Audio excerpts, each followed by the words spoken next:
এখন না এমন একটা ওয়েদার হয়েছে যে দিনমানে বেশ একটু হালকা গরম গরম লাগছে আর সকাল সন্ধ্যা হলে কিন্তু শীত।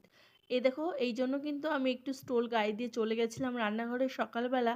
আর বানিয়ে নিয়েছিলাম উচ্ছে ভাজা, সেটা কেটে নিয়েছি। আর এই গোলা রুটিটা করবো বলে কিন্তু ছেলে বললো মা ভাত খাবো না আজকে, আমি একটু গোলা রুটি করে দাও। ম্যাক্সিমাম দিনই রুটি করা হয়, তো ভাবলাম ছেলে বলল। তো এই গোলা রুটিটা করেছিলাম কিন্তু এর ভেতরে ডিম দিয়েছিলাম, ধনেপাতা, পেঁয়াজ, গাজর, টমেটো আর দুটো ডিম ফাটিয়ে এটা করেছিলাম। আর অমনি দেখো ছোটোটা টেস্ট করতে চলে এসেছে। এগুলো কিন্তু কাঁচা লঙ্কা কুচিয়ে দিয়ে গরম গরম সসের সাথে খেতে ভালো লাগে, তো আমি আর সস নিইনি, নিজেও একটু ট্রাই করলাম কেমন হয়েছে খেতে। তো দেখলাম গরম গরম খেতে ভালোই লাগছিল। তো আজকে সকালে কিন্তু এটাই টিফিন করেছিলাম।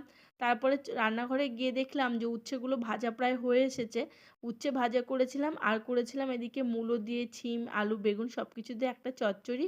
আর আজকে যেহেতু রোববার, রোববার মানে একটু চিকেন, তো সেই জন্য কিন্তু একটু চিকেন করেছিলাম। আর জানো তো আজকে যে চিকেনটা রান্না করেছিলাম সেটা কিন্তু একটু অন্যরকমভাবে। অন্যদিন আমি যখন চিকেন করি আলুটাকে ভেজে নিই, মাংসটাকেও ভেজে নিই। আর আজকে কিন্তু মাংসটাকে ভাজিনি, প্রথমে মাংসটাকে একটু লবণ দিয়ে লেবু দিয়ে মাখিয়ে রেখেছিলাম। আমার এক বান্ধবী বলেছিল যে মাংসে লবণ বা লেবু দিলে, পাতিলেবু দিলে মাংসের যে একটা গন্ধ থাকে না ভাজলেও সেটা চলে যায়। এই জন্য কিন্তু আমি আজকে মাংসে পুরো একটা গোটা লেবু মাখিয়ে নিয়েছিলাম। আর অনেকটাই জল বেরিয়ে গেছিলো আর বাটনাগুলোও করে নিয়েছিলাম।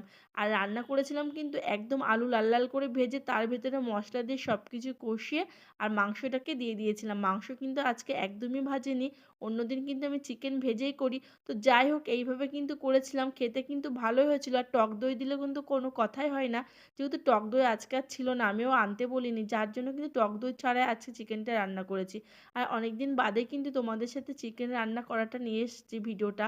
আর আমি কিন্তু এদিকে জানো তো রান্না বসিয়ে কিন্তু যাবতীয় সমস্ত কাজ করি, গ্যাস জ্বালিয়ে ঝিমে আছে মাংসটা কষিয়ে দিয়ে এদিকে ঘর বাড়ি মুছে সমস্ত স্নান পুজো কাজকর্ম করে নিয়েছিলাম। আর মাংসটাও হয়ে গেছিলো, ঘরটা মোছা হয়ে গেছিলো, স্নান পুজো পরেই করেছিলাম। যাই হোক, মাংস রান্না করতে করতে কিন্তু ছেলেরাও কিন্তু, তোমাদের বাড়িও কি এরম হয়? আমার দুই ছেলে এসে বাটি হাতে দাঁড়িয়ে থাকবে, মা একটু কষা মাংস দাও। তো আজকে কিন্তু একদমই মাংস করেছিলাম জল দিইনি, পুরোটাই কষিয়ে কষিয়ে এইভাবেই রান্না করেছিলাম। আর এটা না গরম ভাতে বলো রুটির সাথে বলো এরম কষা মাংস খেতেই ভালো লাগে বেশিরভাগ। আমার চিকেনে আমি একদমই জল ব্যবহার করি না, খুব কম। মটন হলে একটু ঝোল ঝোল হয়, কিন্তু চিকেনে একদমই আমি এরকম রান্না করি সবসময় কষিয়ে।